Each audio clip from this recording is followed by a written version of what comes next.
Hello there. I am so glad that y'all are here because I am really looking forward to this conversation. I have really enjoyed, a little redundant there, but y'all have heard him here before. He has a new book coming out. He's talking about things that I didn't even know had happened to and around him. And y'all are going to recognize a lot of the story. So, without further ado, Maxim Furek. Hi. And thanks so much for the invite. I know the last time we did this, we had a lot of fun. We were just, chit-chatting and talking about the paranormal and everything else. So that's kind of fun. So thank you so much.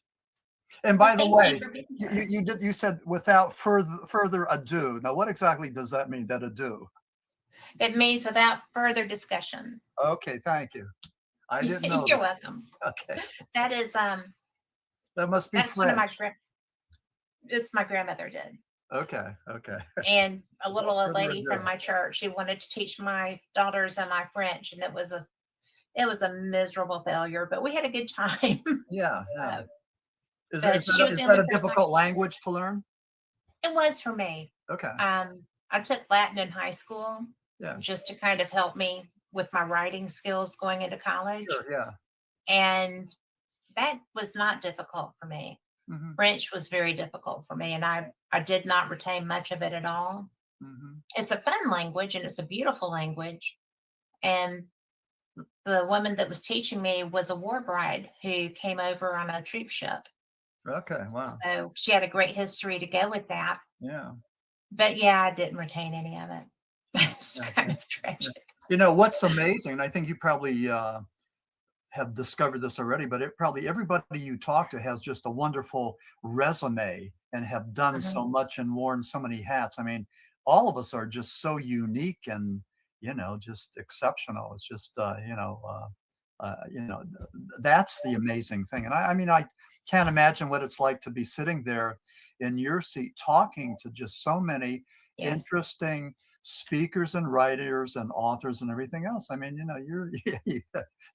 you're without further ado, you're pretty amazing to be able to do that. So I think that's I'm cool. very blessed with what I do.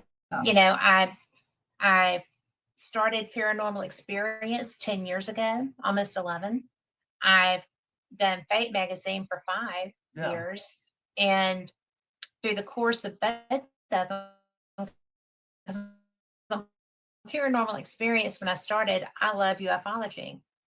And so I was doing all of these fun things, and as well as ghosts and owners of locations, people that, television famous and all this fun stuff. And it was cool. Mm-hmm. And I have never once not looked forward to doing a show, because I love what I do and I love who I get to talk with and learn from. Sure. Oh, yeah. And, right. I'm very fortunate. Yeah. And, Stephen Covey said in The Secrets of the Rich and Famous, whatever, that the most important thing is to seek to understand before being understood. And what he meant was like, just shut up and listen. Let the other person teach you. And most of us don't do that. Most of us just blab and we talk and we overtalk, and we can't wait to get our 2 cents in. When really, and we don't pay attention then. Yeah. And the secret is just to listen. So, my wife is. Well, thank you. You're interrupting this podcast.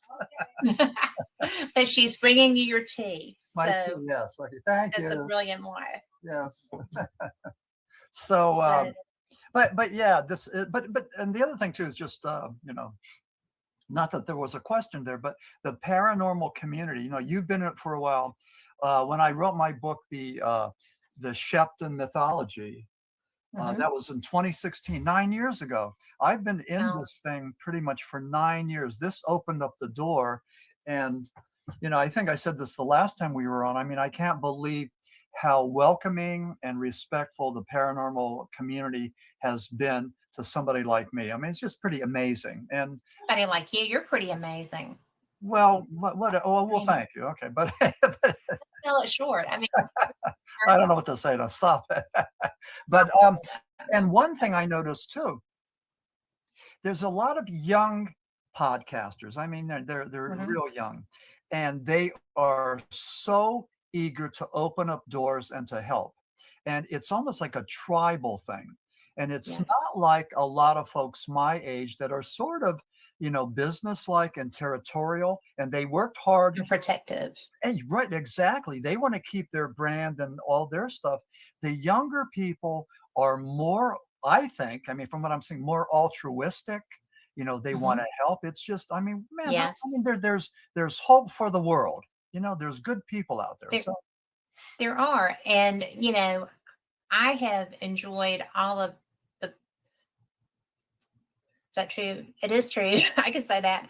All of the podcasters that I've had a chance to talk to, you know, I've I've run into ego once that was difficult to get past. But I agree with you on the youngers. There's one in particular, Sophia Temporelli, who is the ghost host, but she's brilliant. She really is a cool kid. And she's a really nice person and a mhm. great host. If you ever get a chance to talk to her, you would, you would remember Yeah, if yeah. you had. Well, She's cool. set it up, set it up. I'm I eager. will. Yeah, I'll help you with that. yeah, But I find it interesting because with your background, you have a vast array of experiences in so many different things. And here you are focusing in the paranormal yeah. with your writing right now. It's very interesting. Why is that your primary focus? Do you just like it? Do you think it's fun? Well, you just told me about the time you got like knocked on the head in Scotland. It was like that. Yes. I'm a former rock journalist. I was Hmm. working on a Yes. book trying to connect the song Timothy from 1971 with, which was about cannibalism, with the Shepton mine disaster. And when I was researching Shepton, and again, we talked about that, when I was Yes. researching Shepton, there were paranormal elements. There were out of body experiences, after life experiences, near death experiences, just a whole lot of high strangeness. And that book took off. It opened up doors. Again, I didn't go looking for it, but all of a sudden I'm on podcast. I'm on Right. Australia's Mysterious Universe, invited to conferences. I mean, the door, not the door, but the door started to open. So this, and then since then I started to write. I was very prolific. So over the last 9 years, I mean, I wrote Co-Region Hoodoo, Flying Saucer Esoteric.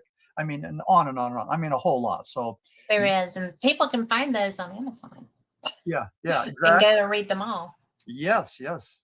Call Mr. Jeff Bezos, and he needs the money. Yeah, Yeah. send him a few bucks. Yeah. Well, where else would they? Where else would you suggest they go? Yeah, go to my website, www.maximfurek.com, and we're getting ready to launch a brand new Man Does It Rock the House website. It's good. It's good. And I just, this one friend of mine has been such a great friend and supporter. And here I found out that he does website design. And Oh over the wow, weekend, it just happened over the weekend, he put something together, and I am just like thrilled, thrilled. So, that's so cool. I know. Yeah, and for, all the folks out there, I mean, you need a website, not so much to sell books or make money, but just as a resume here so people Hmm. can find out about you and see what you're about, So that's why it's important to have not only a website, but also business cards, old-fashioned business cards. They still work, you know. They do work, Yeah, yeah. So and people tend to just pop them in their bag. They don't tend to get tossed to the side like some other things do. yeah, yeah. Yeah, And and on my desk, I just have a little box here, a little cardboard box, I nothing have one. fancy. Yes. And I throw the cards in there, and every now and then I go through them and I start making my phone calls. But but it's all good. Um, but yeah, I'm like as you, I'm blessed. I'm fortunate. I love being where I am, and the thing of it is, I mean, what I want to do for the paranormal community is this.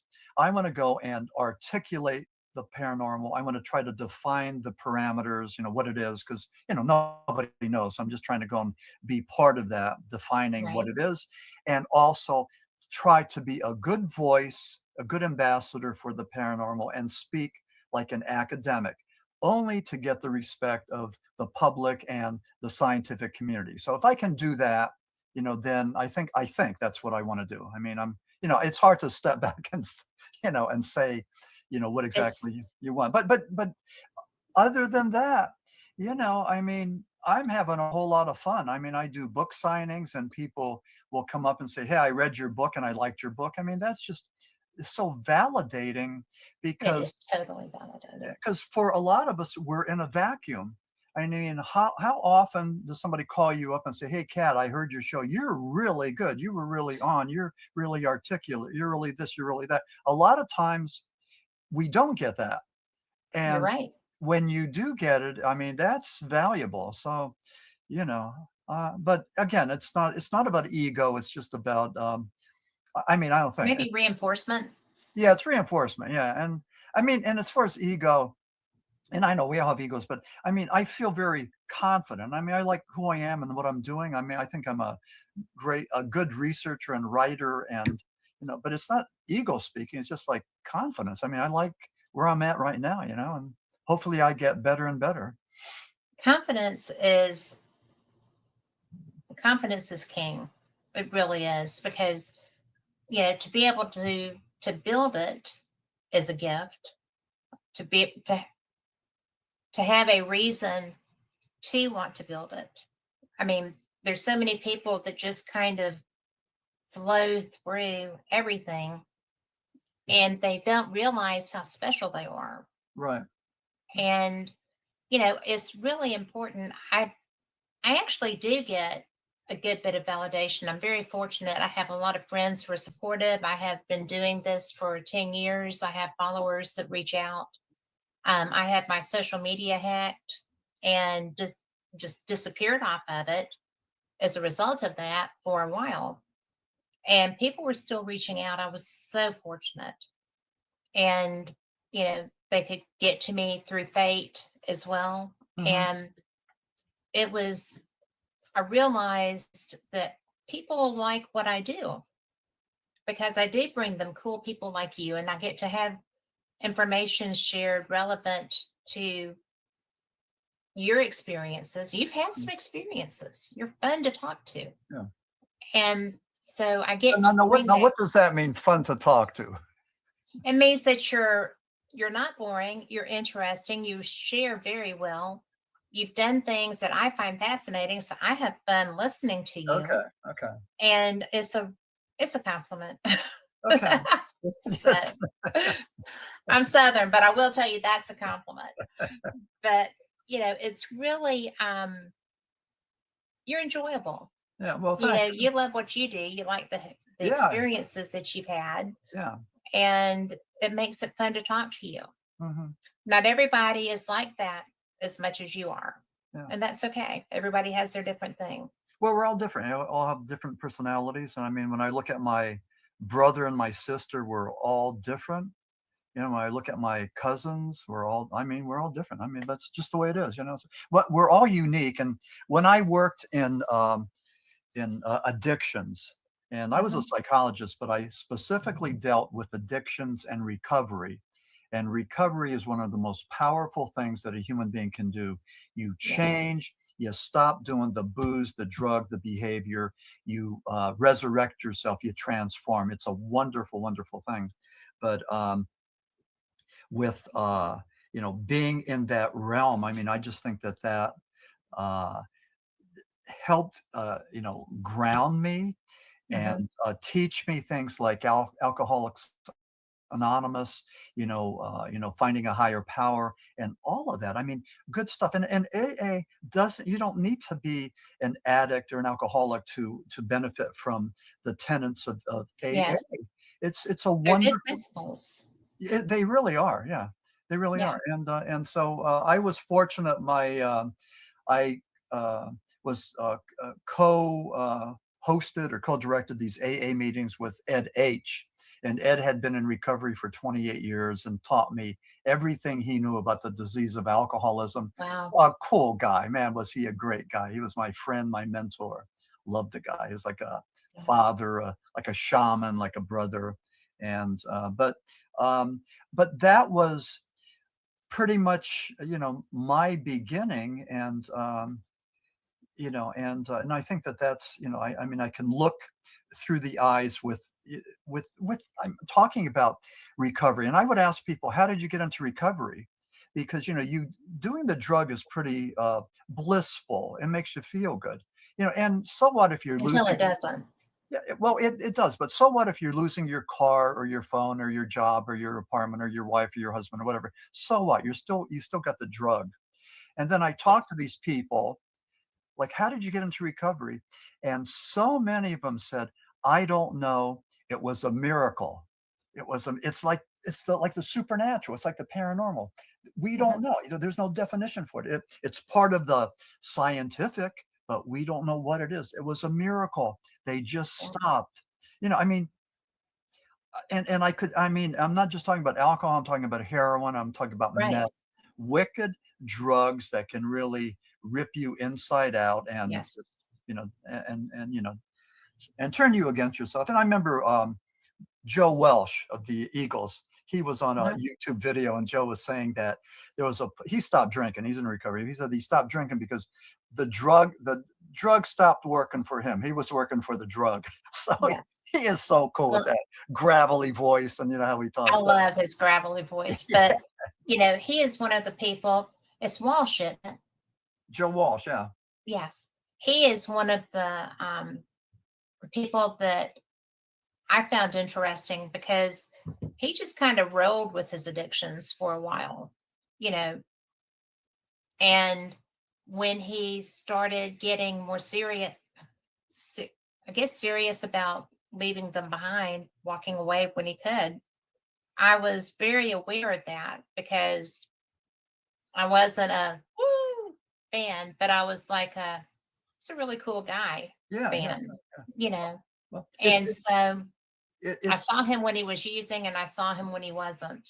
yeah, yeah, And the talent was always there, but the person was not always able to be who he could be. yeah, yeah. I can relate to a tiny, tiny bit of that. Like, I'll do these presentations, and you get off the stage and you are adrenalized, you are jacked up, you are so filled with adrenaline, and it takes a while just to come down. And you To could let either it bleed out. yeah, Yeah. you could either do it with substances, which a lot of the rock stars do. Mhm. But what happens is, a lot of times they would get into the cycle where they use the drugs to come down and then use the uppers to get jacked up again. And so they got into the cycle. And Yes. and there's those stories. There's a million of those stories. I mean, we know tons of people, and it's pretty much Yeah. about fame. It's the inability to handle fame. And Yeah. Steven Tyler of Aerosmith said that fame was like 1,000 chickens pecking at you at the same time. That could be an old That's Alabama expression, right? But it could. And that probably is an apt description because it seems like whether you're rock star famous or you know doesn't even take that much. You could be president of the PTA and you go to the grocery store and everybody's like, yeah, "Da, da, da, da, da." And not that I would ever be president of the PTA because, man, I don't like being in those organizations and yeah, leadership. But I tried it, not for me. yeah, But it's one of those things that people are always, if you're, from what I have observed, if you're in the public eye like that, one of the people gets so offended because why do they gate themselves off? Why don't they come out in public? Why don't, if you've been to a Taylor Swift concert, a Aerosmith concert, whoever, there's no chance in the world that those people would be able to survive with unlimited access. And I'm sorry, I just think that people in mass can be dangerous. Yeah, And right. Yeah, yeah. And you know, also, so fame. You know, I thought at one point I wanted to be this famous motivational speaker, and I wanted to travel yeah, around and do all that. And I had a friend that worked in fabrication, and they did these trailer frames, very basic trailer frames.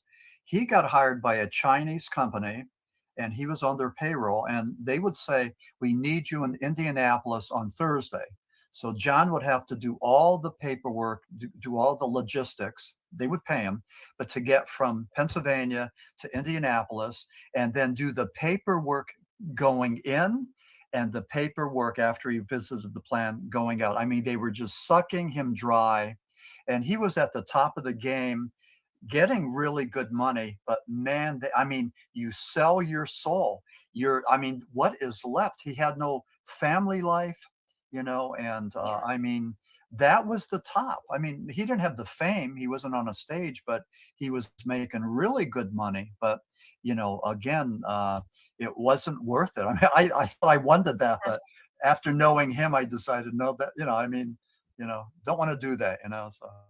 well, your piece is valuable. Oh, exactly. Yeah. And Yeah. I was so impressed when I would meet a person of celebrity and they were able to interact. And then when people would start to come back up to them, like tables at events and whatever, and they were able to say, you know what, I've really, yeah, been working that 5 hours now and I really need a break. And if you will just respect that and give me my time, I'll be back and come and tell me that you were who I talked to. Hmm. And to watch that reaction of the fans versus the just jump up and run away behind your security guard with him but as a buffer, people respected and appreciated being told, I just really need downtime, but I'll be back. Hmm. But if you're in a crowd of 30,000, it's really hard to do that, Yeah. right? Yeah. Yeah. You have to find a way to do it yourself. Yeah. Yeah. And you need help as a Yeah. rule. But a lot of us want that. A lot of younger people maybe want that fame. They think that's what they want, that acclaim. Well, they But think it's it looks cool. yeah, They but think they it's not. It's really not what we think it is. So buyer beware. definitely a buyer beware Yeah. thing. And you know, I I really think that people, back to the paranormal, I've been to just about every paranormal con here and there. And it's just so funny because the people that are there because they like their fans and aren't scared, because there are some weird fans out there, as anyone can attest to. Yeah. But I mean, they want more than, I don't know what they want. They then want a you have they want a to give. piece of you, maybe. Yeah, they want more than you have to give. Yeah. And that's very, I would think it would be very scary. um I've worked around people a lot. I used to be a VIP manager for an amphitheater and would work with security through what I did, as well as, didn't interact very often with the music, with the talent. But when I did, it was always professional, quick, clean. Hmm. And, if somebody wanted to interact more, that wasn't for me to initiate. Hmm. And, I've worked at rock festivals in, you know, in different capacities. And it's really interesting how different people cope with that. So, but But if people would just remember that everybody puts their pants on one leg at a time, and sometimes everybody gets a foot tangled up sometimes. Yeah. You know, you Yeah. have to not be jumping down and ready to go, oh, Yeah. I got Yeah. this footage. I got Yeah. this video. Yeah. My theory is I got like a million of them, but I think, we're all screwed up. We're all Yeah, dysfunctional, but we could be fixed. We can be yeah, fixed. That's the thing. So, mostly. and I know I had met John Bradshaw. He's the guy that did the inner child work. And he Yeah. was saying that, they say that 99% of the families are dysfunctional, but John said that he believes it's 100%. I think So, it's 100%. yeah. Different levels of dysfunctional, and Yeah.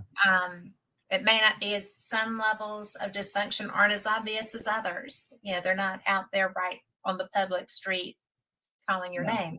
Yeah. But And it all depends. You're a product of what preceded you, what happened. And, I yeah, think about my high school experience. I mean, I go to all my reunions. I mean, I love my class. I mean, we got along, but I know yeah, people that refuse to go because of the clique. The clique did horrible things to them. Or some of you girls are really terrible, towards each other. I know one girl that way back when, like 40 years ago, I had a crush on.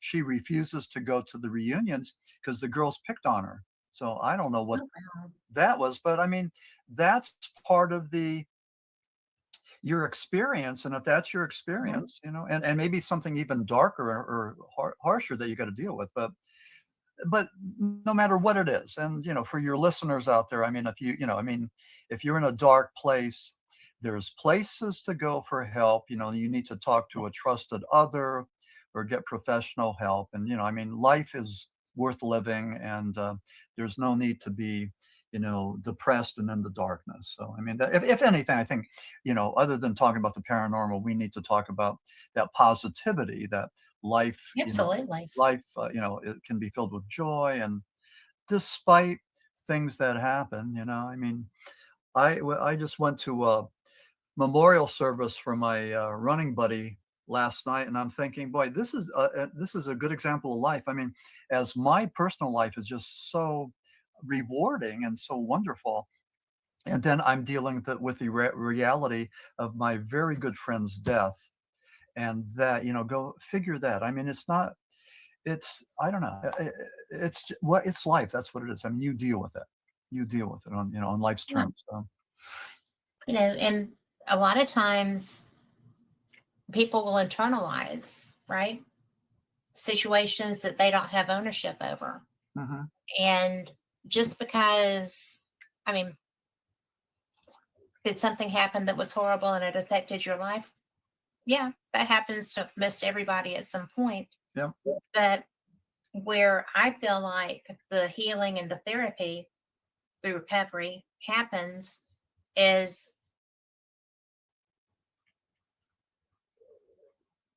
not just the addicts need therapy, right?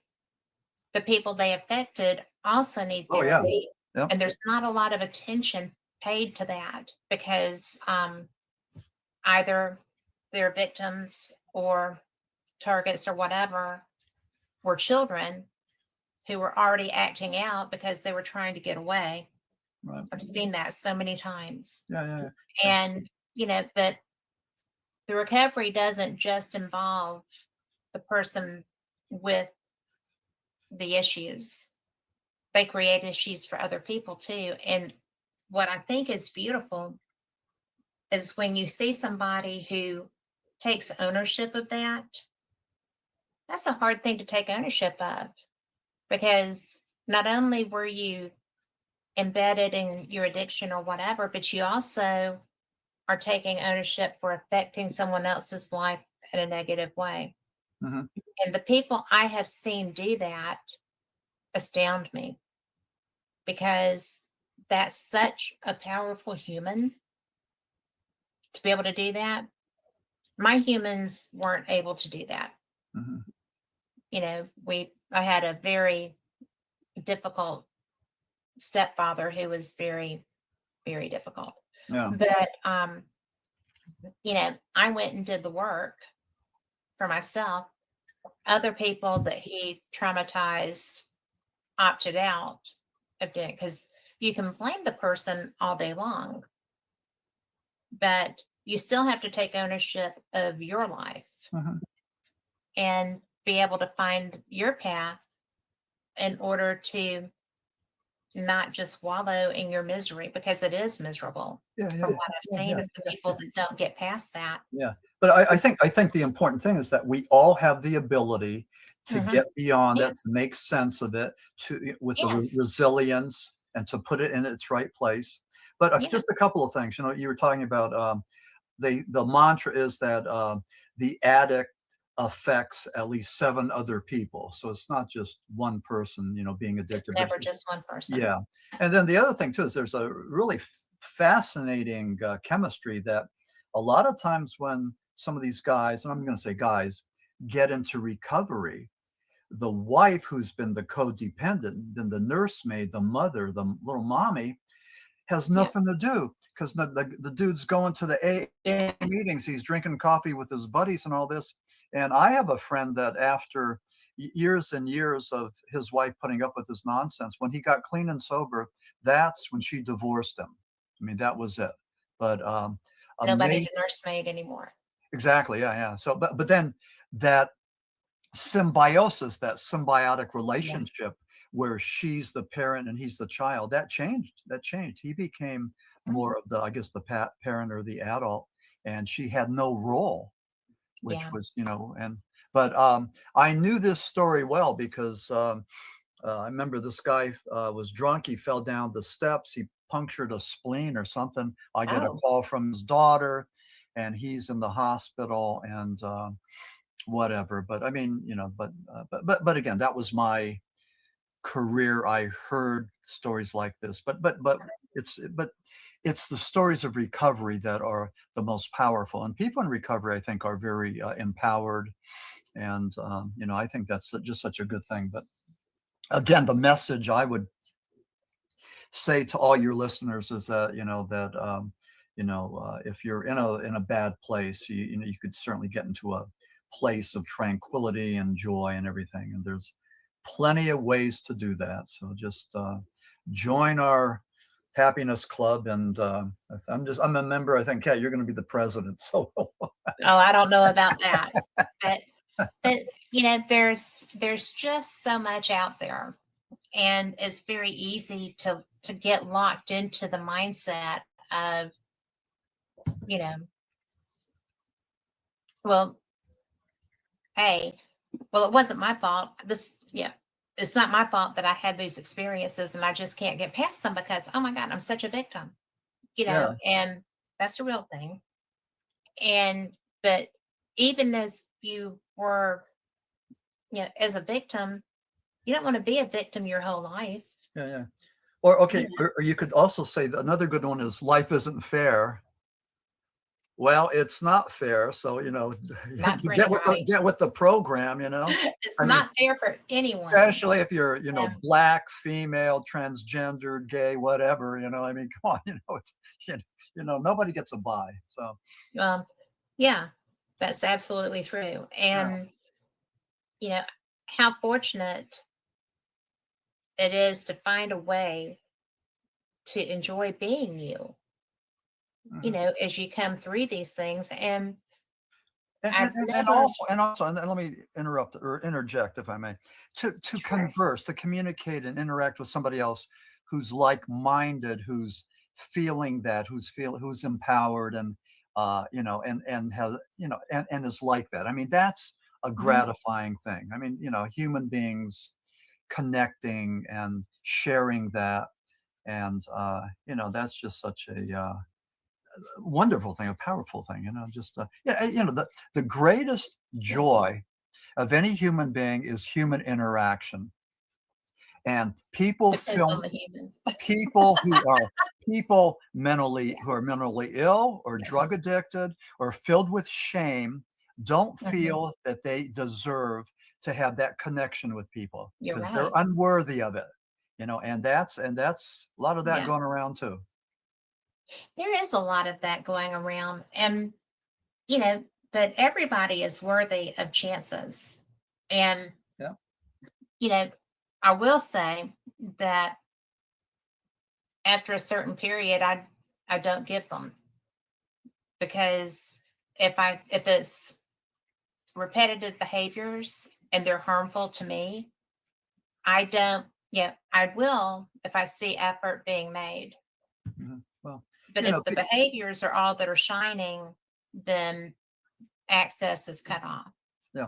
Well, you know, Because people are they either have your back or they don't. I mean, there's no in yes, between. There's no way, right? I mean, I'm either going to help you or I'm not. You know, so yeah.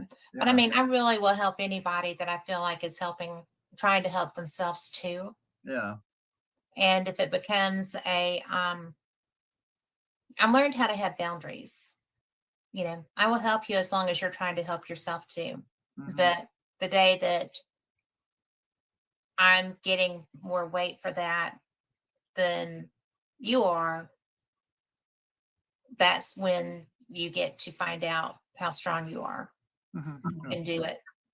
And, So, and people filled with shame don't feel that they have the boundaries. They feel that they're transparent. They feel that everybody yes, could see them for how flawed they are and everything. And so they overcompensate. They, puff themselves up to say, look, I'm not that, not that vulnerable. I'm not that, yeah.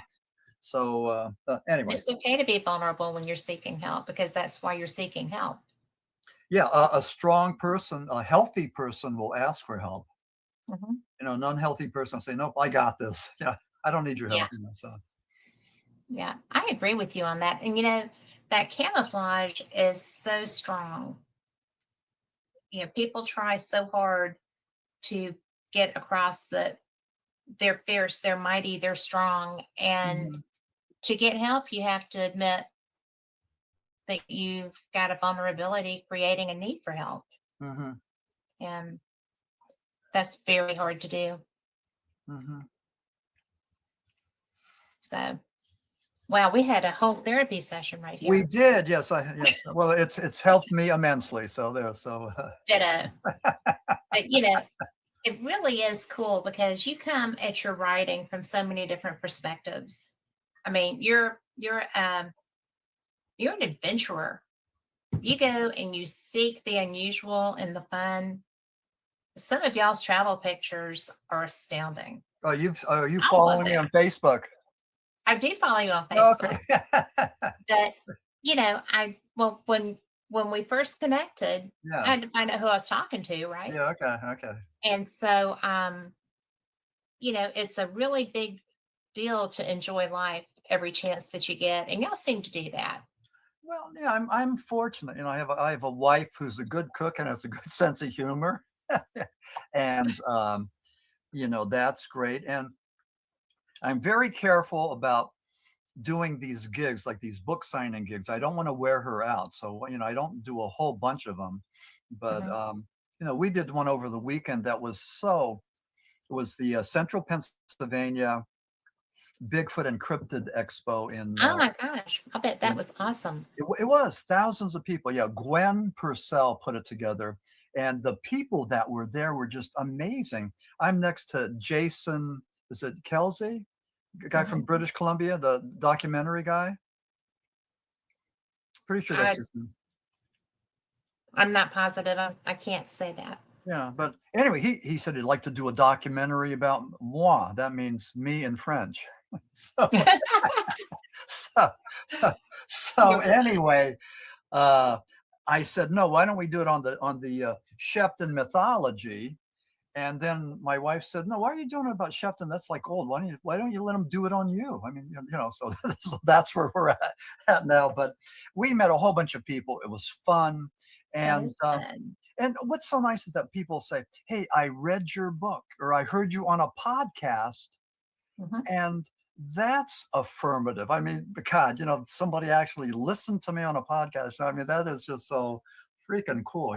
So, so that was good. We had a really good Saturday. I mean, we met a whole lot of people, and it was just wonderful. But like I said, I don't want to burn out my wife because she's been very supportive. So thus Well, far, I've got a feeling, just based on conversations, that she would let you know if she were feeling that. she would. Yeah, Yeah. yeah. There's just a little an intimate part about our lives. Right around the corner, they're having a beanbag tournament, the local bar. So September the 5th. So we bought some bean bags and we're practicing. So we want to win. So, so Are you a bit competitive, Max? oh, I am. Yeah, yeah, yeah, Yeah, yeah, yeah. But just I it's am fun. too. Yeah. It is fun, Hmm. but you got to have something. I Well, but then again, do you? I mean, what about if you and I I think so. just laid on the couch with the remote and watched TV? I mean, no, We seriously, do that too. what's so bad about that? What about if you just did that? Not a thing's wrong with that Yeah, because we'd be together. yeah, And there are nights that my husband is a huge Braves fan, okay, and I am too. But I miss Dale Murphy and that era of yeah, players. yeah, But we do that, and we also go and adventure, hmm, and a lot of times we go to poker tournaments, oh, okay, and he'll be okay. playing poker, and I go adventure. So I got to Zion National Park Oh, this year, nice, yeah, so that was fun. with But monuments, yeah. you just get it's all about balance, right? I'm not sure. I mean, I think it is, but I don't know. I mean, it's about a whole lot of things. It's about It is connection. a lot. I think it's about connection. I think it's about I think it's about God's giving us has given us talents. It's our job to multiply those talents. I think it's about that. Uh, but finding that space. I mean, I love people. I love to schmooze. I love to be social. But then I really love my reclusive moments. I'm pretty different than a lot of authors I know because a lot of authors are very timid and shy and soft Found spoken. that to be true. And I You like are so not. no, I'm like and I say this in a wonderful way, like a carnival barker. Like I mean, you have to go and we go to these events where people are coming past you, and you got to say like, "Hey, do you like to read? What do you like to read? Hey, cat, would you Yeah, like a autographed copy of Coleridge and Hoodoo?" I mean, you work yeah. the crowd, you talk to the crowd, you communicate with the crowd, and that's what you do. And I think there's an art to it. I mean, it's being like a There is carnival an art to it.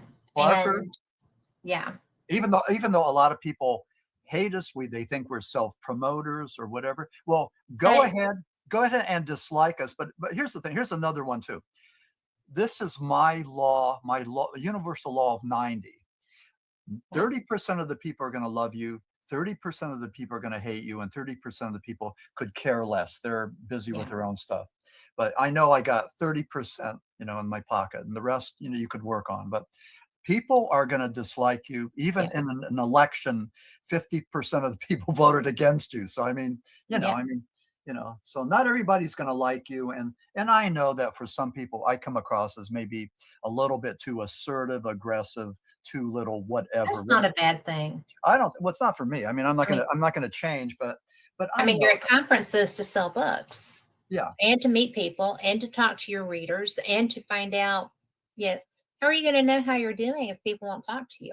Yeah. But So, the other thing too, and more importantly, I want to be one of the spokespersons for the paranormal. I want to be able to articulate that. And it's just like Jung and Freud talked about talk therapy. You could mhm, take an issue, whatever that is, and if you can talk about it, you can find the parameters. This horrible trauma that you're dealing with has a beginning and end. And if you could take a look at that, you could go and put it in a little box like this and yeah, keep it over there contained, and it's maybe part of your background, but it doesn't have to go and destroy you or control you or anything. So, that talk therapy, I think that idea is pretty much what I try to do with the paranormal. Just try to identify it and chisel out those boundaries and everything, and that's kind of fun, so because well, nobody knows. I think so. We just have theories. We just have countless theories, and we just try to find the one that works the best. Or the one that we can, you know, I try to document my theories, and a lot of times, boy, do I not, Yeah. you know, because in my experience, the paranormal is very personal because you're dealing with, as a real human spirits who still have the human emotions and ego and stuff if they have not crossed. I've found that to often be true. And but they're also, if they're communicating with you, there's a reason that they're still willing to do that. I like finding that reason. Yeah. I had something that happened to me that I think, and I'm not going to talk about it, but I think it demonstrated that I had some psychic abilities. But to talk about it brings it out there and invites criticism or condemnation or negativity, from the world. Not everybody, but some. So what I do is I just keep it to myself and honor that, because I think it's private, it's sacred, and again, just something that happened. I mean, not earth shattering, but in a sense, maybe it was. But I think some people will have a psychic experience, and that's their horse to ride. I mean, they just can't stop talking about it. And, rather than maybe holding it as a sacred thing that happened, as a gift, they announce it they like promote it. They use it as a, I don't know what, as a Yes. promotional tool. And, and, I'm not going to do that. And, so anyway, but, Well, that, you promote in other ways. You don't need to do that. yeah, I know. For And, some people, that's what they hang their hat on, yeah, yeah. which is So, okay for them. yeah. So anyway, you're probably wondering about the picture of the nun back there, and if that's Yes. symbolic of anything, coming down the pike. So Well, I've got a feel free feeling it to, probably is. yes, so feel free to hit me So, with some of your questions. well, I'm going to tell you that I was not familiar with your interest in the conjuring emotion, the whole experience, the whole situation. Yeah. And so when you were writing the Smurl haunting, and you called me and said, I've got this book, and can I send you some talking points, and this, that, and the other. Hey, I really enjoyed when I had you on in the past. So I was like totally up for another conversation. And then I'm reading this information and I'm like, there's a lot happening here. You've got the Warrens, you've got, Amityville, you've got, you know, Dan Rivera. Annabelle. Yes. Dan, rest in peace, Dan. Yeah. Yes. And, I've got I've got a lot of things that I am curious about. And one of the things I have found about you is that you're great with that. So, you know, first of all, what is the Smurl haunting? Okay. Well, I live in northeastern Pennsylvania, and there's a township called West Pittston, and West Pittston is about maybe 30 minutes away from me. So in the 1980s, there was the Schmurl haunting. It was sort of like our version of Amityville, and it was your typical haunted house or demonic infestation, where they had grunting sounds, like pig sounds. They had horrible smells. They had profanities etched in the glass. Oh, The collie levitated and was flung across the wall. Jack Schmurl was Jack and Janet Schmurl and their, I think, 4 kids. Um, Jack claimed that he was raped by a female demon, a succubus. So all of this stuff happened, and this was in my backyard. So the Schmurls brought in the priests. They were Roman Catholic. They brought in priests. The priests would spend the night there and wait for things to happen. The priest would come and bless the house, holy water and the crucifix and all that. Eventually, Ed and Lorraine Warren were called. Uh, and they spent, I forget how many visits they made there. They brought in Father McKinnon, who was what's called a rogue priest. Now, rogue, are you familiar with that term? I'm familiar with that term. Okay, Yeah. okay. Well, it was in my Shepton book. It was But the listeners may not be. okay, So, okay. Well, in my Shepton book, Pope John the 23rd, um, they saw his vision in the mind. They thought it was a miracle. He was there in the mind with them for 2 weeks. Pope John the 23rd was the one who initiated Vatican II. And Vatican II was the church, was his attempt to modernize the church, to recognize other religions, Jews and Muslims and everyone, as well as Marxist and communist.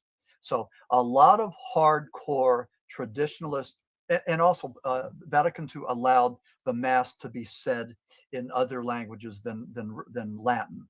So there were a lot of people, including Father McKinnon, who rebelled and they refused to go along with Vatican II. So for some people, Pope John the 23rd was either an angel or a devil. A lot of people disliked him. And with McKenna, he started his own church. So he was called a rogue priest. But at any rate, he was from Monroe, Connecticut, just like Ed and Lorraine. They brought him in. He went to the Schmerl house, did 3 exorcisms, and was not able to get the job done. So wow. there was a book called The Haunted that was written by Bob Curran, Curran, and he was a, I think, Pulitzer Prize winning local reporter, really good. But when you see the book The Haunted, they'll say across the top by Ed and Lorraine Warren. Well, they didn't write it. They had ghostwriters. They just had their name there. But at any rate, Ed and Lorraine. So I went up to the Schmerl haunting, which was close, and I would go and hang out there and see the frenzy. It was hysteria. A lot of people were there. A lot of crazy stuff going on. A lot of crazy people going there. The Schmerls, or the Warrens, went on a 15-city book tour to promote The Haunted. And I saw them in Jim Thorpe, Pennsylvania, beautiful little touristy town. That was in 1988. I wrote a letter to the guy that was in charge of the Victorian Theater, and I got permission to take pictures and hang out with them. So I had a tape recorder. I'm hanging out with Ed and Lorraine. I'm taking pictures, and I'm asking them about how he fought the demon. And then Lorraine was really, she was really into animals. And I think there was a chicken that was almost dead. So she had an eyedropper and she was bringing it back to life. And she had a bunch of chickens there. And, but you could hear chickens when I would call them, and I stayed in touch with them for a number of years before they died. And I would specifically ask Ed how he did battle with the demons. How did you battle these demonic forces? So I went to West Pittston, so I was part of that frenzy. Read the book, read everything I could about it. Met Ed and Lorraine, kept in touch with them, and then the other thing that happened, which is very, very bizarre, was the Annabelle Devils on the Run tour took place in 2025. Now, Lorraine wanted this Annabelle doll that looked like Raggedy Ann to be kept in this cage, this wooden cage. She wanted it to stay there at the Warrens Occult Museum. And Tony Spira, their son-in-law, Tony's married to Judy. Tony decided to take Annabelle on the road. So Annabelle went to San Antonio, went to the penitentiary in West Virginia, went to New Orleans, where for 3 days, 3 things happened. There was a plantation fire. There was a jailbreak, like 10 guys went out. They thought it was an inside job. It doesn't matter. They took off. And then there was something else that happened. So that all happened allegedly during when Annabelle was in New Orleans.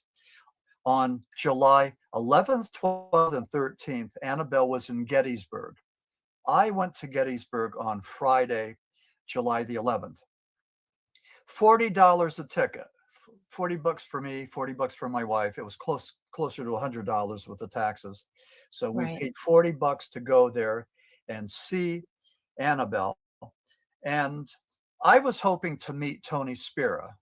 Now, I had never heard anything. Well, whatever. Okay, I was looking to see Tony Spera, but Dan Rivera was there, and Dan was the chief handler. So me and Dan are hanging out, and we're talking about the Schmerl haunting and Ed and Lorraine, and we're talking about different things. He helped to construct the box that Annabelle was in. It was like 5 foot tall. It had the Lord's Prayer on the back. It had a glass door from a church.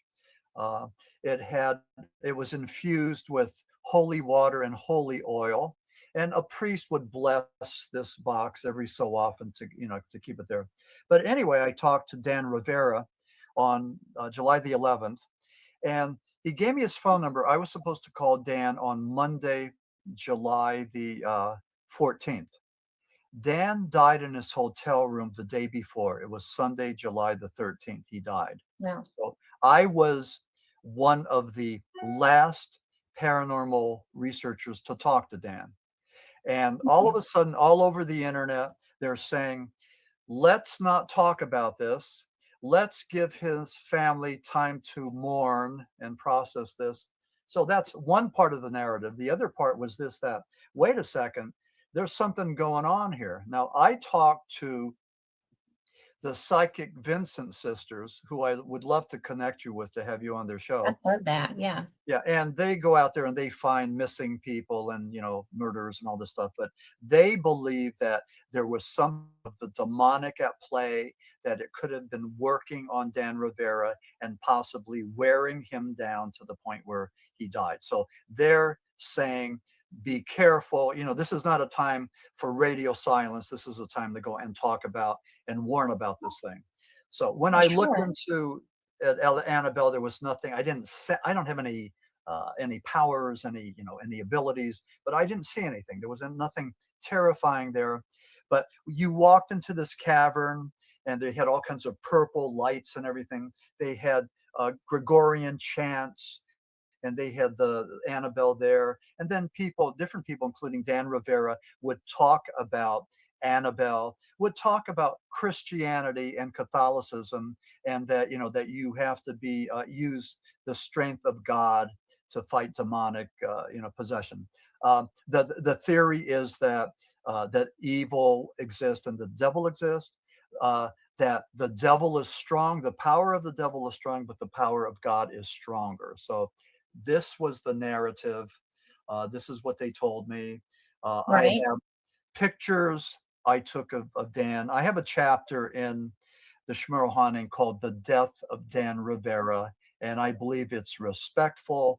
And and I know there'll be some people say that, well, he's just trying to capitalize on the fact that yada yada yada. Well, whatever you want to say is fine. Listen, I happen to live in a capitalistic society, and we're all trying to make a couple of bucks. And so if I make a couple of bucks, it's not because, and with my book, The Schmerl Haunting, not because I'm banking on Dan Rivera's death, but it's going to be because that book is well researched, well written, and if you buy it, it's going to be the best book on demonology you have in your library, Cat. So just take that to the I have bank. a lot. So And I will anyway, take your word that would be the best one. yeah. So, So, but you were talking about the Schmerl. So the Schmerl haunting, when I started to write it July the 3rd, and we're what? We're August the what? I mean, the book's in yes. production. I mean, I worked on it. It had Good flow. heavens, Max. Pardon? That's a good heavens, Max. I know. That's That's what I said too. So there was amazing. something channeling through me, something working through me. Absolutely. I was the guy picked to do this. I mean, it was in my backyard. I met Ed and Lorraine. I met Dan Rivera. I mean, all of that. It all came together. And so it's not just about the Schmerl haunting, but it's about haunted houses like Amityville and the Hinsdale house and the Wells house. I talk about those. I talk about the signs of demonic possession that some of these people talk in foreign languages, and they have superhuman strength, and they levitate, and they do all kinds of crazy things, whether you believe it or not. It's just been documented. And that there's a process, there's a progression of temptation and infestation before the possession. So there's a lot of similarities, a lot of commonality in this realm. And I view this as a academic, as a student. I don't get too, I mean, I don't think I'm trying not to get too close, but I mean, I'm not Yes, I do. doing this for power or anything else. I mean, I'm doing it for the right reasons. So I mean, I don't think that I'm on on bad ground. So but anyway, yeah, so the book has been formatted. It looks really, really good. uh I have a chapter called The Apostles of Exorcism, and I talk about all of the exorcists, the world famous exorcists, starting with Jesus Christ of Nazareth. And they said the first miracle that Jesus did was, you know what? An exorcism. Yep. So I talk about that. And I talk about how he taught his disciples how to do the rite of exorcism.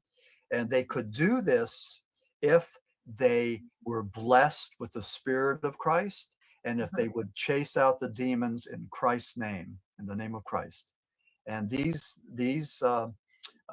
disciples then taught this to other people. So that was the thing. And you can do this if you're in the Spirit of the Lord and if you have the authority and the faith. So that's the other thing.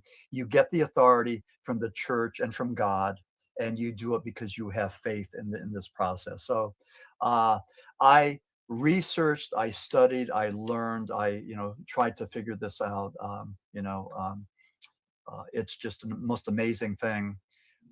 Just that whole and of all the things that I do, whether it's cryptozoology or ufology, all of that, demonology is the thing that speaks to me in the loudest voice. And I'm not exactly sure why, but miracles, apparitions, guardian angels, good versus evil, that whole thing. I mean, that just seems to just speak to me in a very, very loud voice. And I think because of that, I'm have the ability to articulate this, and I'm really hoping that this book is well received and that people say that this is a comprehensive book on the subject of of haunted houses and demonology and exorcism and all that, and looking at it through again, it's called The Schmerl Haunting, When Ed and Lorraine Came to Town. So Well, I really find this interesting because you've been around and listening to people, and we had referenced, you know, the Amityville Horror, yeah, oh yeah, that's and which, again, who hasn't? I mean, there's like a billion books and motion pictures about Amityville. I mean, maybe not a well, billion, but close to it. there's a lot. Yeah. Do you feel like that was a real experience? Well, here's the thing. How about this one? Let's go back a couple of years. Uh, Okay. George George and Kathy Lutz were there for 28 days. They bought the house real cheap. I think it was 80,000, maybe. I forget. They bought it after Ronnie DeFeo shot up the place. Took a rifle. He said the devil made him do it. He's 23 years old. Killed his father, his mother, his two sisters, and his two brothers with a rifle. 6 people, 8 shots. They said that he wasn't mentally ill, but that he was uh, a personality disorder, that he had no empathy, and he needed immediate gratification. Ronnie, they called him Butch. He was a rich kid. The family was wealthy. He would walk around with thousands of dollars. He was doing heroin. He was doing meth. He was on Thorazine. He was a pretty mixed up kid, but he killed his family. And there's been so many books written about it. Now, I read Jay Anston's The Amityville Horror twice, and the book pretty much sucks. I don't know if that's the proper Mhm. word to use, but it wasn't good. The end of Yes. it, he had a conclusion that I thought was on the mark, but the rest of it was not good. He took something like 48 hours of tape from the from George and Kathy Lutz, who were there for those 28 days or 48 days, and he transcribed that. But so all these books are written. So George Lutz's attorney claims that over a couple bottles of wine, they conjured up the Amityville Horror. So here's the thing. The Amityville Horror is a cash cow. It's a cottage industry. I don't care how Yes. you approach it. I don't care how you write about it. You could say that I was there and the demons came after me, or you could write and say that I got drunk on two bottles of wine and just wrote about a hoax. Doesn't matter. Somebody's going to buy that book. And what they Absolutely. did was they jumped into the game. It was all hands on deck. I mean, so do I think it was a hoax? No, I don't. But do I think they made money from it? I know they did. Absolutely, they I know did. they did. Yeah. And again, in my book, The Schmurl Haunting, I have a chapter on Amityville. I dissect Butch DeFeo and what he did and what he said. Again, I read countless books on that. And I listed a whole bunch of books that were written about Amityville. We can't get away from it. And let me ask you that, because I'm just blabbing. But why do you suppose? What's the fixation on Amityville with not just with the whole world? Why are we so fixated on that bloodletting? Well, for one thing, it was a bizarre murder scenario. Okay. It was familial and brutal and just astounding. I don't know really why there is such a reaction, because the brutality draws our eye. It also draws our emotion. The Tate murders, Yeah. the I could brutality. not read that book. I could not read that book, No, it was too. but And I like horror, but I could not read that book. I don't like horror, which Yeah. is terrible because all of my best friends are horror actors. Yeah. But but it's really, I have a harder time with written horror than movie horror, because when I'm an avid reader, I absorb as I'm reading. And so the experience comes to life for me more when I'm reading about it than when I'm watching a movie. And mainly because I don't watch those movies unless I get calmed into it. Uh, But you're missing out. no, I'm not. But not for me. But it's really interesting to me because Amityville struck everyone. And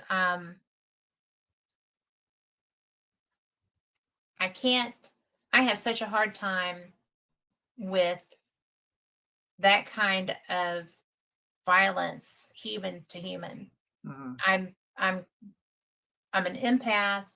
I'm an experiential empath. I do not I feel people's sensations a lot. And I could not read Amityville all the way through. Oh wow. Okay. So Yeah. Well, I just I read it and for then you. I read it twice. So. there you go. Thanks for taking that one for me. But but I did meet a Lutz at a Oh, Paracon, and he was so paranoid of people talking to him. And I wasn't even there as a host. I mean, I was there because I'm media, but I was not trying to interview him. And he was there with a well known priest. And I was surprised that he acted so like he was terrified to be in public. hmm. And I'm like, well, I don't know why you would be scared. You know, I did not understand why you would come to something knowing that you're going to be putting yourself out there Mm-hmm. to a degree. And, you know, why let them introduce you by your name? Come incognito if you don't want people to talk to you. And it was a very strange environment. Mm-hmm. So when, and I didn't like how he felt either. Yeah. But the whole scenario to me, that is one sick thing, you know, to be able to, if somebody did just, you know, make that up and reenact it, Mm-hmm. you know, to create that environment, then what were you thinking? You Mm-hmm. know, I don't like the fact that there are people really like that Yeah. Yeah. that can do that. That's, to me, humans are much more scary than the paranormal. Well, I'm So, sure Amityville is a good example of that. Yeah, you're yeah, right. And I think one of the fascinations is that how could a kid kill his parents and his right. siblings? Boy, that just doesn't make any sense. We try to figure it out, but it doesn't make any sense. And Mhm. it's a senseless murder, and Yes. it could have been fueled by substances. So that's your dog, right? Could have been fueled by substances, some kind of anger towards his father. I don't know, but they tried to use the insanity defense, and that didn't go anyplace. Uh, the other book I read, Amityville Horror twice, and then the other one was called High Hopes, and it was I believe it was the prosecutor that wrote that book, and it was really good. I liked the way he approached it, and it was tough because they had to make this stick, just a horrible case. But so I talk about Amityville in the book, and then I also talk about the Hinsdale house that was in New York. And there were a number of exorcists that went there, including Father Treble. And he was the hero of the Schmerl haunting. He was able to do 4 exorcisms to Oh, finally. so he was there. He was at all of these then.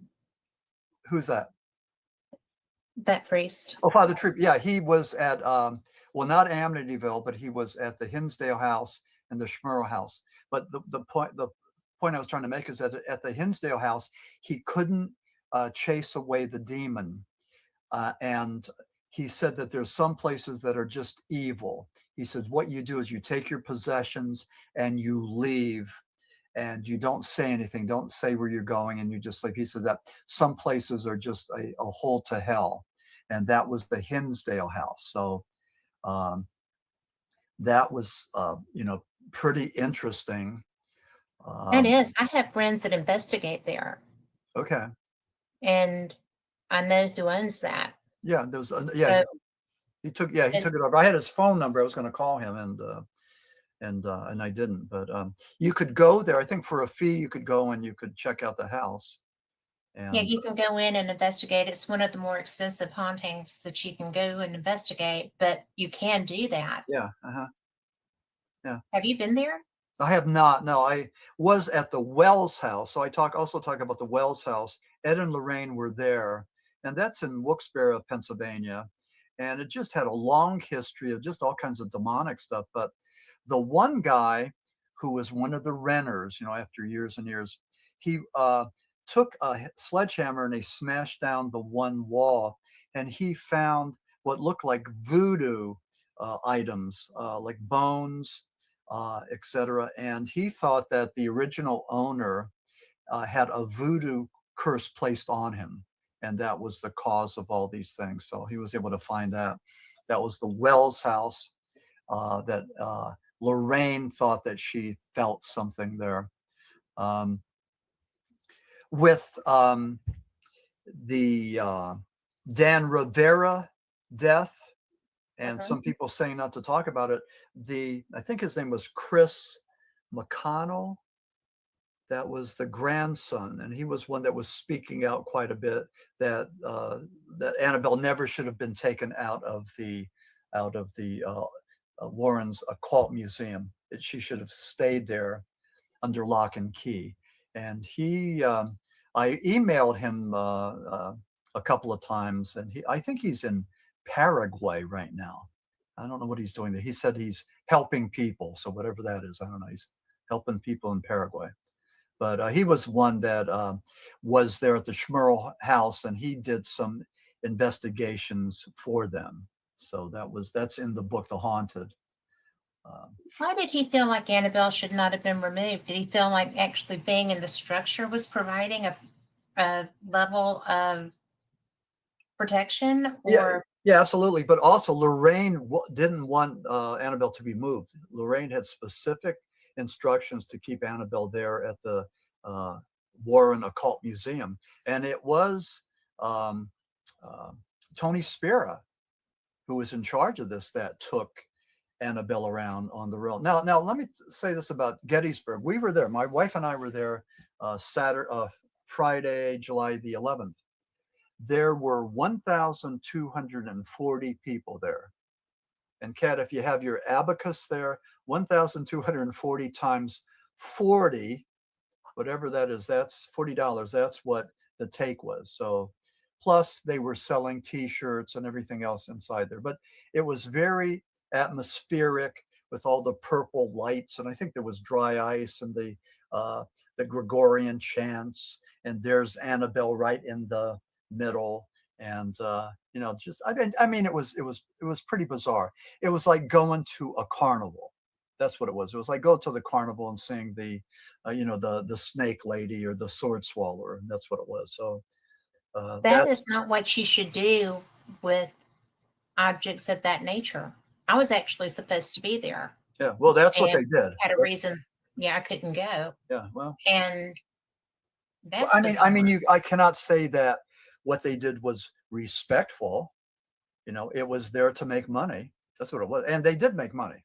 And it was, why else would you do that? But I also think that if you believe that that is an object capable of what happened, then it's irresponsible to remove it and take it into the general public. And, that event is all about kids with cancer and veterans and stuff like that.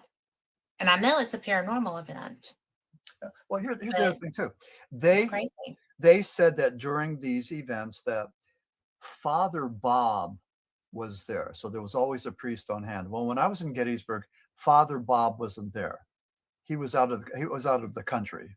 So that was another thing too. So there were some things that were amiss. But then in the meantime, all of a sudden, Tony Spira sells everything to the comedian, and there's a guy from from Monroe, Connecticut now.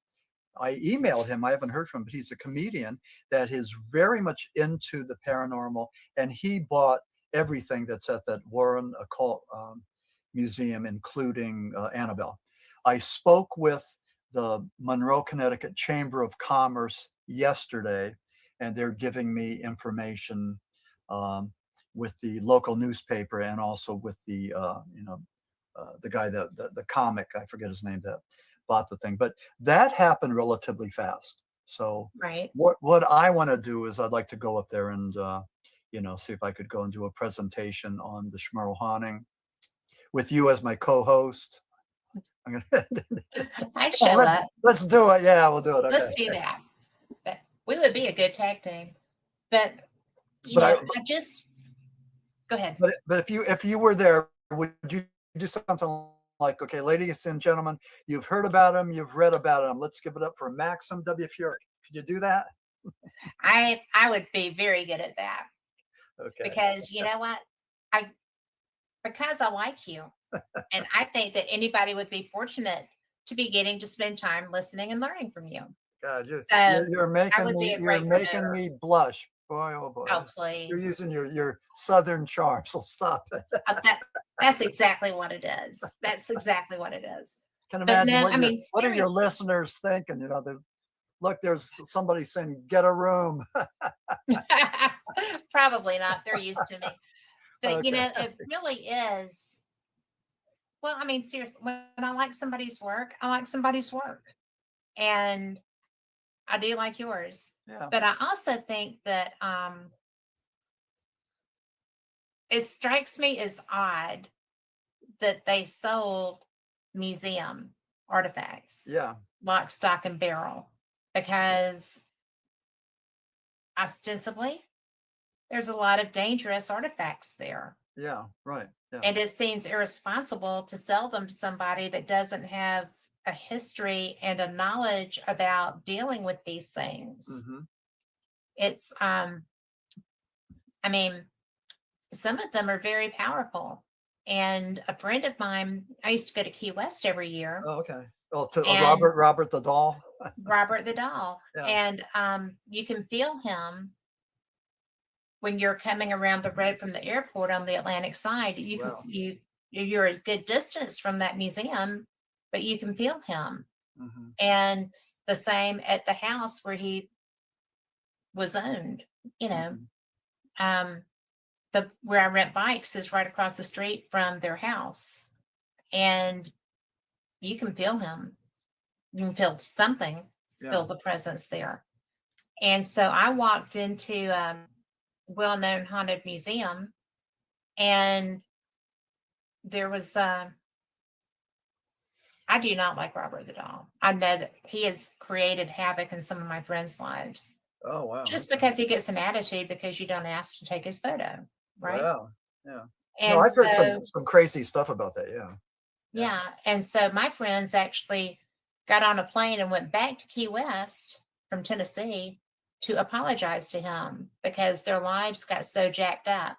Man. It was, yeah, we're serious. Yeah. So I walked into this museum, and there is a Robert the Doll.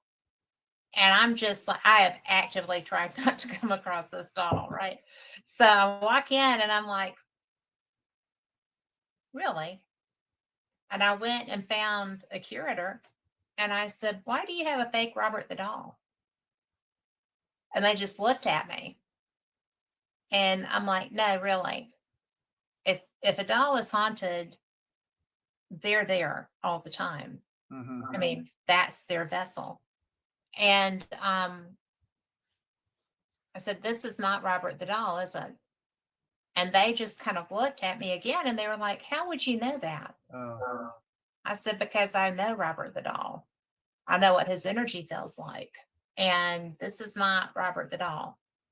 And they said, "Oh, well, somebody gave it to us, and we just, it's just a doll, and we put it in there." I was like, "But you put it in there with intent, and intent can Yeah. breed things." Mm-hmm. So, it's just like taking Annabelle and removing protections from that particular thing. Mm-hmm. You,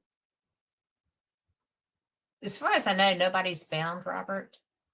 He's just in the museum, Mm-hmm. and it's just a crazy thing.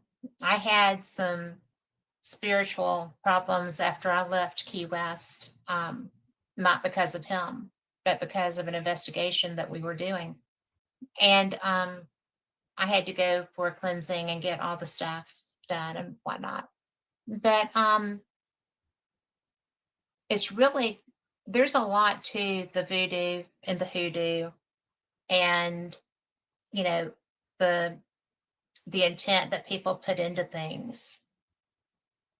You can create manifestations, and to just arbitrarily sell that to someone, not knowing if their intent is to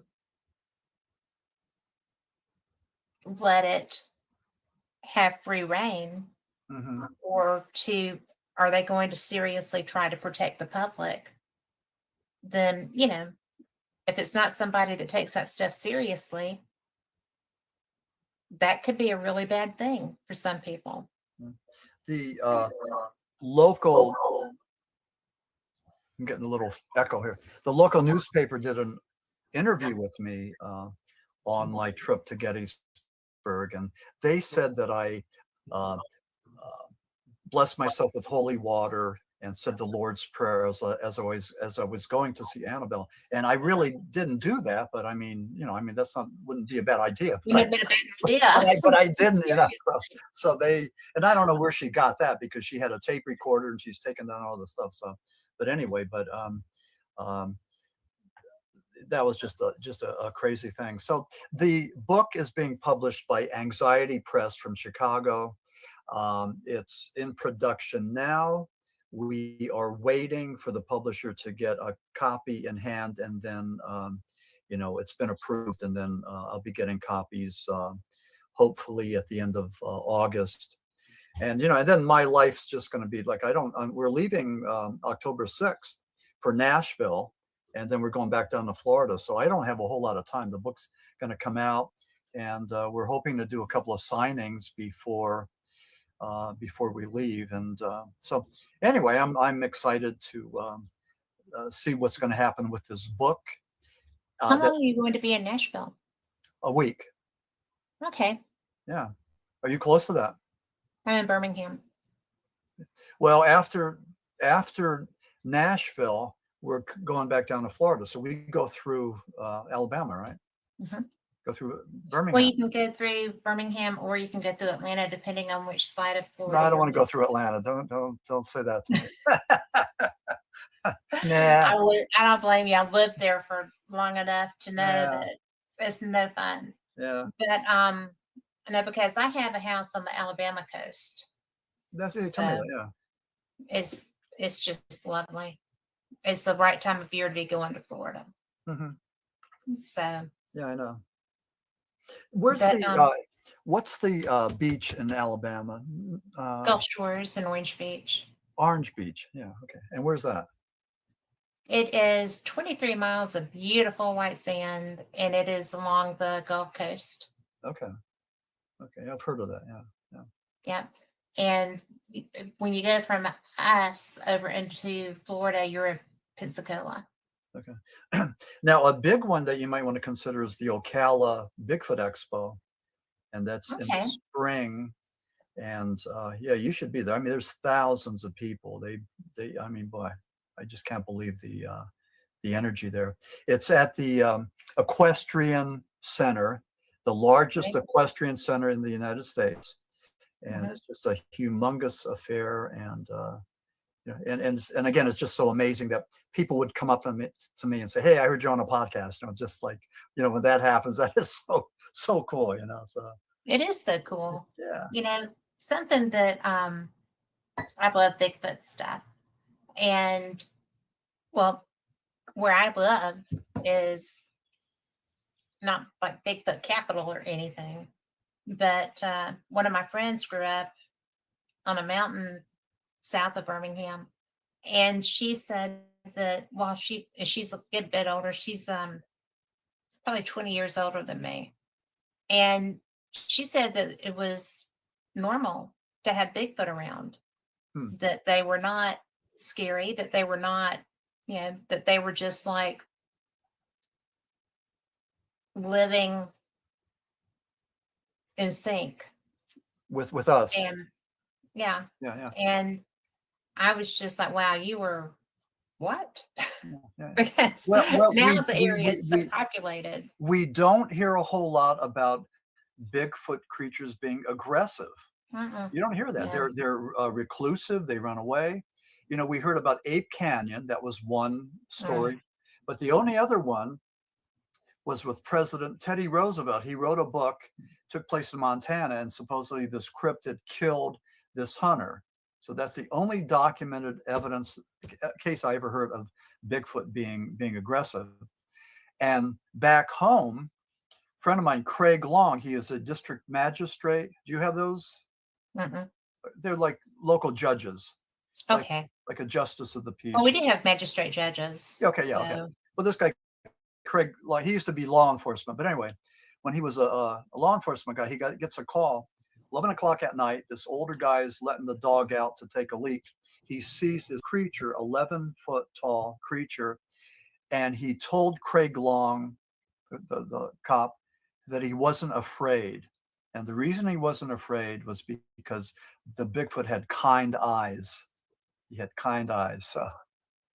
So add that to the little dossier. But but they say that Bigfoot shape shifts, that it has bilocation. You see them in front of you and then behind you. Some people claim that they have psychic abilities, that they talk telepathically, that the coastal peoples believe that they were sacred, that they were protectors of the environment, that to see a Bigfoot, to see a Sasquatch was a spiritual event, all kinds of things. And what's interesting is we heard about Bigfoot in 1958. The Humboldt Times had this article about the California abominable snowman. So they write about it. That's the first time that Bigfoot ever, became part of our vocabulary. And it hit the wire services, and it just went big time. And from then on, I mean, people started to talk about Bigfoot. So it was a pretty huge thing. So hasn't gone away. That's really interesting because the people, the woman that I was referring to, my friend Wanda, that was a group of Native Americans primarily that lived on this mountain, and it's a widely populated area now, and with still a lot of woodlands. But it's so interesting because I heard that from more people than her as I was growing up, and it was, because going out through that area, it's called the Narrows, Okay. where the big roads were built.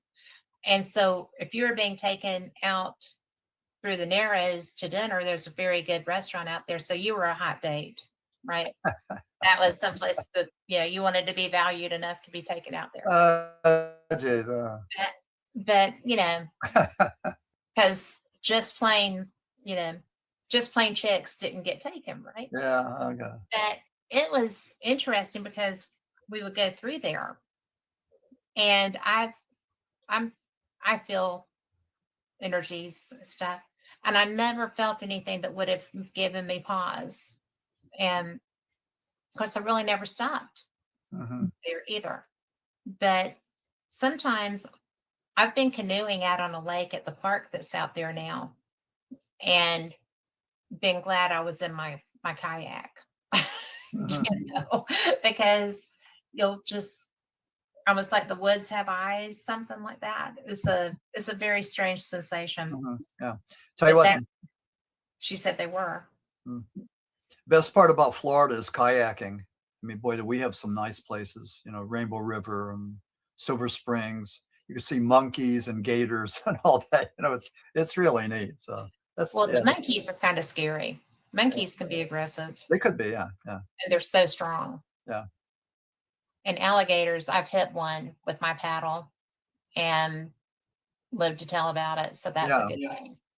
But you stay away from I was trying to push off. They're aggressive. Or they can be. They can be, yeah. Well, what we do is we stay away from those little what do you call them, like inlets, because you're next to the weeds and that, and they could be there and they could just go and snap you. So you need some room to maneuver. So we try to stay away from that. But yeah, fun. We like kayaking. It's fun, and it's so much closer to the water than canoeing. Yeah, I like it better. Yeah. So the thing with my writing career. So as the Schmerl Haunting is coming out in August, the other book that we're working on is the Paranormal Apocalypse. Is This How It Ends? And we are doing the final. Oh, that was. Glad you didn't see that. So this was the prototype. Is This How It Ends? And now they're thinking about changing this because they think that the paranormal is a little bit more serious than this. They think that this gray as a Grim Reaper is maybe too, I don't know what, fantasy or I'm not exactly sure, but they want to go and come up with a couple of more. I mean, I like this, Well, but what do they think is going to be more paranormal than a reaper? I don't know. I don't know, but That's they're curious. yeah, I don't know.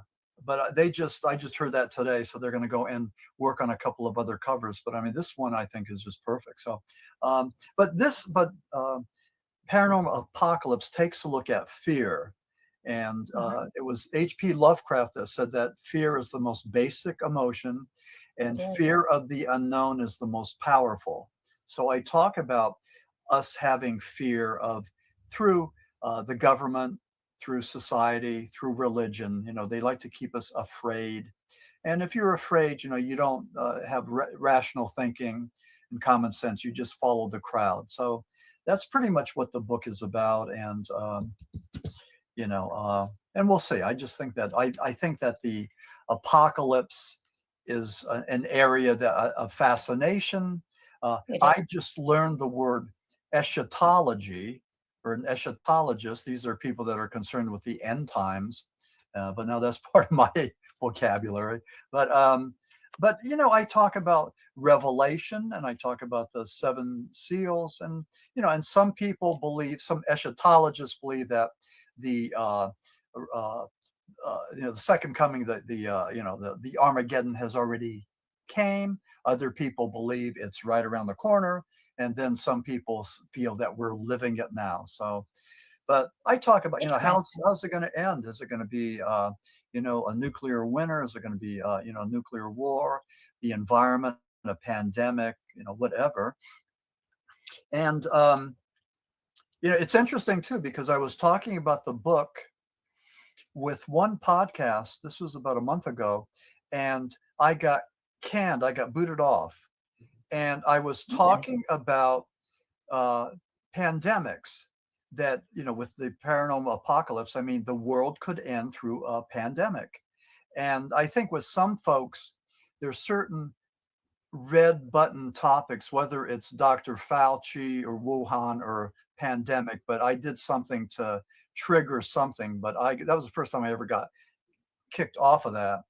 That was the one time. And then the other thing was, and man, I don't know. I'm glad that your program isn't being censured, but I'm a Floridian.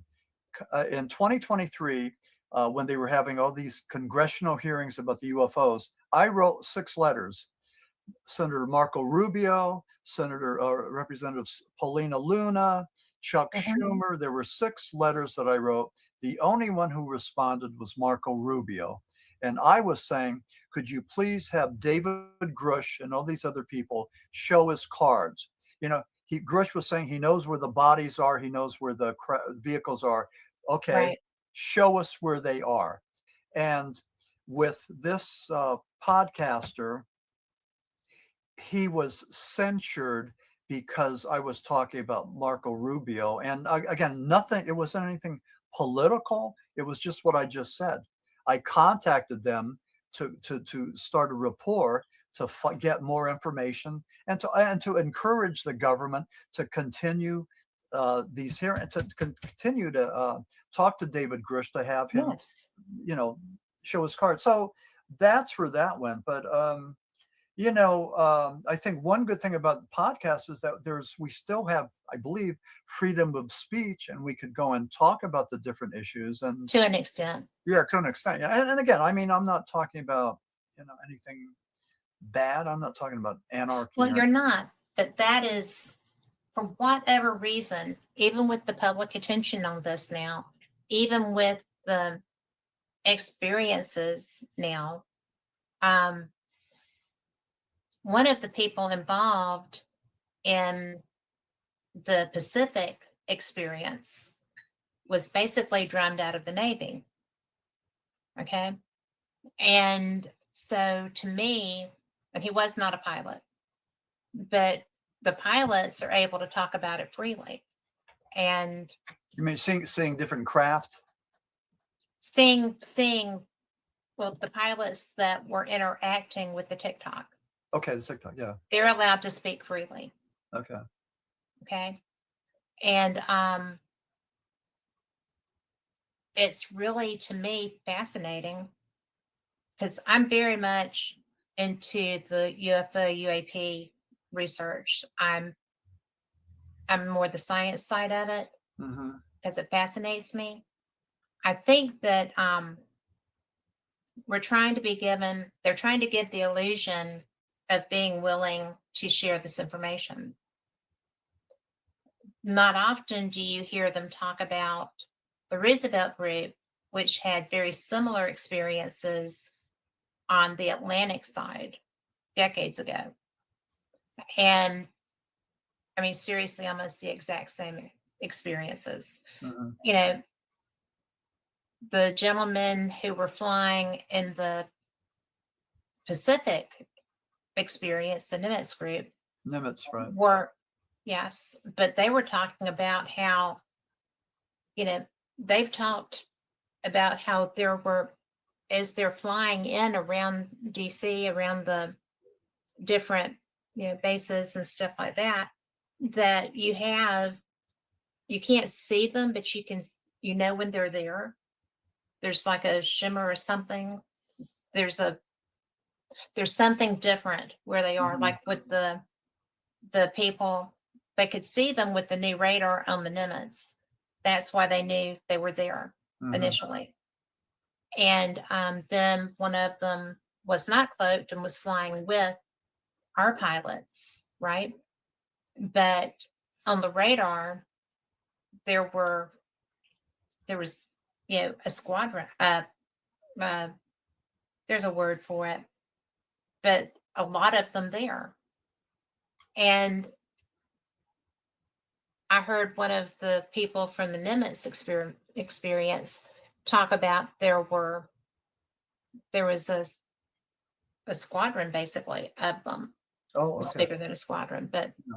um, I hate when words escape me. Yeah, I don't have a it happens much. to me all the time. I'm Yeah. not pulling it Yeah, here. yeah. I think But what happened though with the words too, we went from UFOs to unidentified aerial phenomenon, and then with the Nimitz thing, they started to talk about unidentified anomalous phenomenon because this mhm. thing hovered and then it went under the water. So that was Yes, something because that was, we do have aquatic activity now, yeah, or that's being discussed. But that's really not new because the Navy has a term for them. It's fast movers, okay. and that's not a new term. So there have been underwater experiences with submariners for, we're what, into our third or fourth generation of submariners, Hmm. and they get them on radar. And to me, that's interesting because they will talk about anything but that. Well, I'll tell So you what, it's interesting. I was a radarman. I was aboard the USS Constellation, and Ooh, you should. During the Vietnam conflict, and saw numerous bogeys, and we're talking about solid, tangible, maneuverable contacts, faster than any Right. guided missile we had or the Soviet Union had. Yeah. And we would put them into logbook and put down UFOs, and we were told to keep our mouth shut. Don't talk about this. And Yeah. then these logbooks would disappear and they would have brand new ones. And I know every now and then, like when the logbooks would be there, I would look through them just to see all the UFO sightings. And there were a lot of them. So that was part of my experience. And then another thing that happened that's, totally uh, off track of what we're talking about. But as a former rock journalist, I was on the Constellation. We did combat operations with other uh, aircraft carriers, including the Bonhomme Richard. And Commander Morrison was in charge of that. And that was Jim Morrison of the Doors' dad. So, Jim Oh, Morrison, small world. I know, a small world, yeah. And Yeah. the theory is, the conspiracy theory was that during the Six-Day War, Israel bombed the USS Liberty. It was a spy ship that they claimed looked like an Egyptian ship. Well, anyway, Commander Morrison said there should be economic and military reprisals against Israel, which you don't do in the military. So, No. so there went his career ladder. But the conspiracy theory is that the Mossad or the Israeli Hand of God went over to Paris where Jim was hanging out, found out his behavior, and he would just go get drunk and go back to the thing. And he was an alcoholic, not a heroin addict. And but he Right. got shot up, and they took him to the his room, put him in the bathtub, and it was a couple days before anything happened, and there was no autopsy Right. or anything. So there was a lot of silence there. And then, do I have my thing? Yeah, stay right there. I want to get I something. will. If I may. Yeah, this is great. I'm not tap dancing though. Okay. Okay. Oh, good. So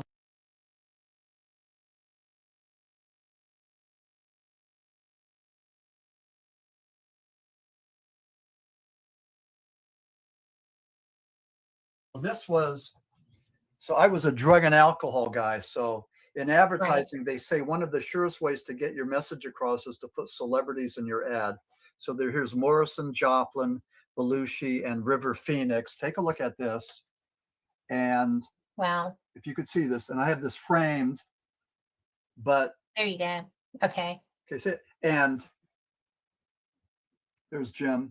And Mhm. Commander Morrison had them take this down because he didn't want Jim to be known as a dead drug user. So this is Oh, my thing. And this was from the Partnership for a Drug-Free America, Foundation for a Drug-Free Pennsylvania. So that was back in my days of drug and alcohol stuff. And hang on one second. Oh, good. One more show and tell. Nothing to do with the okay. paranormal, but here's your brain on ecstasy. Can you see that? Oh my So gosh. this is vintage, man. This is worth money. So what they did was they did this study to show the effects of the brain on ecstasy, MDMA, methylene deoxymethamphetamine. What they did Right. was they screwed up. They didn't use MDMA. They used methamphetamine, which is a stimulant. It's a neurotoxin. It destroys brain synapses and everything. The Okay. speed freaks and everything. So the government got this thing wrong, and they were going, So this was just not. But I have this thing and this thing in my archives. So Oh wow. see my office. Yeah. So That's anyway, your office sounds fun. it's fun. Yeah. So yeah, Yes. this is something else. I used to do these anti-drug presentations, and I would show this. But anyway, but Well, anyway, which side is which? pardon? I mean, because it's obviously affecting the lobes differently. Yeah. Or is that And a lot of times with government studies, they will give a university millions of dollars, like a grant, to do a study, but they want the study to be going a certain way, to be swayed a certain way. yes. And they make that known that. So you could find ways to do that. So I don't know if this, who did this. I mean, maybe the National Institute on Drug Abuse. I don't know. But anyway, that was that. But yeah, that was my I used to be a drug and alcohol guy, and as we talked about, and so that's sort of what I bring, I guess, to the forum, as a paranormal guy. I mean, that's part of it. But um, just trying to figure it out. So Well, you know, before I let you go, I want to ask a question of you. And it's something that we talked about earlier in the show, and it's been, you know, kind of turning up through the conversation. But what was your opinion? What did you take away from having met George and Lorraine, Ed and Lorraine, yeah, Ed and Lorraine. Friend Park? Yeah. Well, But what did you think of? I know you're a huge fan, yeah. but not everybody seems to be. No, And and my theory of 30, 30, and 30 doesn't work with them. I mean, there's more than 30% of the people that don't like them. A lot of people don't like Ed and Lorraine. For example, pagans and Wiccans don't like him. because certainly with those folks, they believe that we entertain, we deal with, we coexist with some of the darker forces. Whereas with Ed and Lorraine, it was black or white, it was good or evil. Mhm. So they had this very very severe dichotomy, I guess. Uh, uh, so that was one thing. I think some people disliked them because they made money, and they were making $5,000 per appearance. They would go to these colleges, over 700 appearances. But again, just because you're making money, just because you're successful, does not mean anything that you're a con artist or that you're, something bad. Again, this is America. We all try to hit it out of the park. Not everybody does. Some people are successful at it. Not everybody is. And even as a writer, I mean, Jay Anston's crummy book, Amityville Horror, hit it out of the park. Yeah. 50 Shades of Grey, a horrible book, sold millions. I mean, there's plenty of examples of bad books that have sold. So, saying that somebody was successful, doesn't necessarily mean that they were wrong or anything. But I think there was a lot of animosity towards Ed and Lorraine. Some people thought that they were using their Catholicism, their Christianity, as a what? As a ruse, as a as something, to put themselves up there. But I couldn't believe the amount of people that dislike them. And as a defender of Ed and Lorraine, as somebody who thought, called them my friends because they treated me with respect. And Right. whenever I called him, he would take his time to explain things to me, how he fought these demons and what he did and all of that. So that was, I mean, they did that. Later on, I heard about there was a story that was living with some woman there, some younger woman, and Lorraine was allowing that to happen. Now, again, I don't know, that if that's true, but that's part of their legacy that is sort of tainted. And so I think that some people believe, and again, get back to my 30, 30, and 30. I think 30% Right. of the people believe that they're telling the truth and they're valid. 30% don't, and then another 30% are on the fence, on the bias. But um, my book talks about Ed and Lorraine Warren, what they did with the Schmurl House and the Amityville House and the Hinsdale House.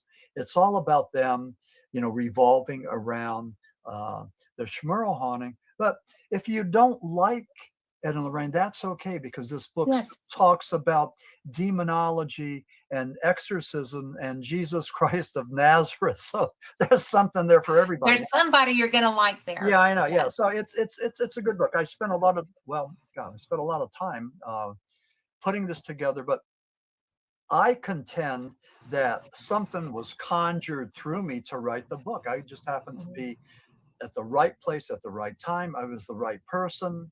It was in my backyard. I met Ed and Lorraine. I met Dan Rivera. I mean, I don't know what else to say. I mean, this is, I think that this book is going to be well received, and I think so. yeah, and it's called The Schmurl Haunting: When Ed and Lorraine Came to Town. So, That's really a great title too. Just so you know, okay, yeah, I played I around have with it. Yeah, I it was love going to that be When title. Ed and Lorraine Warren Came to Town. I thought, no, if you don't You just know need them Ed and well, you Lorraine. will by now. You don't need to know it's Ed and Lorraine. So, yeah, so Well, you know, but your target audience will know who that is. yeah, for sure. Yeah. So that's cool. So, what else do you have coming up in the near future? Yeah, we're hoping to do a big book signing on September the 6th at the Cryptid Collective, and that's where they had the Bigfoot Cryptid Expo this past Saturday, which was huge. I mean, really huge. So they do a great job. And I'll probably do maybe a couple of signings and then head on south. So I don't think I'm going to be, I have some things set up in Florida, and Mhm. then I'll be concentrating on paranormal apocalypse, and I'm going to see if I could find an audience for that, and that gets into Revelation, the seven seals, the That's interesting. four horsemen of the apocalypse. I mean, it gets into some other stuff, but it gets into fear as a motivator, and so it's just I think that's going to be it's going to be a different demographic for me. So I think so. Yeah. There's a lot of people that have been in fear of that since, I was in high school. I graduated in 1980, and we were supposed to be having, the apocalypse then. yeah, right. Yeah. I guess maybe 3 or 4 times in my lifetime, it was, the end of time. Yeah. But it's interesting because there's so much speculation. People are always so sure that it's coming around the corner, Uh-huh. right? A lot of So, people, yeah, a lot of people have said that. A lot of people have been wrong. So yes, in they my were. Yeah. in my book, I have in Paranormal Apocalypse, I have a chapter called "A Thousand Screams," and this is all the dates when people like Jim Jones and all Mhm. these people said the world was going to end, and they all got it wrong. So Yeah. Well, if I'm not mistaken, it says that no one will know. yeah, yeah, So if you're going to go quoting, that's a good one to go by. yeah, exactly. If somebody starts yelling in your face about Yeah, it. yeah.